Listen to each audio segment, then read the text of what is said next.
আমার ছোট্ট সোনামণিরা, সিজারে হইছো কারা কারা দেখি? সিজারে, যে হুজুর আমি সিজারে পৃথিবীতে এসেছি, হাত তোলো।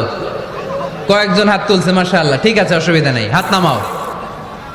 এটা একটা প্রাকৃতিক নিয়ম।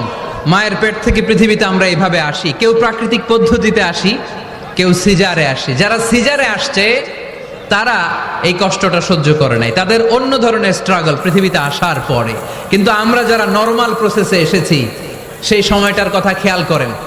আমাদের দেহের সাইজ অনেক বড়, আমাদের ওজন অনেক বেশি, কিন্তু আমাদের মায়ের যেই অঙ্গটা দিয়ে আমরা পৃথিবীতে এসেছি ওই জায়গাটা বড় সরু।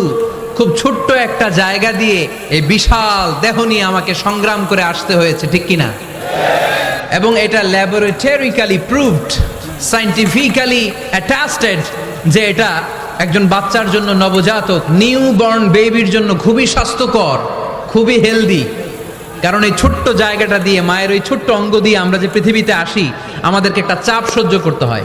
ওই চাপের কারণে আমার নাকের ভেতরে, কানের ভেতরে যে ধরনের দূষিত গ্লিসারিন আছে, পদার্থ আছে, এগুলো সব বের হয়ে যায়। আর এই প্রচন্ড চাপটা আমাদের দেহটাকে কর্ম সহিষ্ণু হয়ে গড়ে তুলতে সাহায্য করে।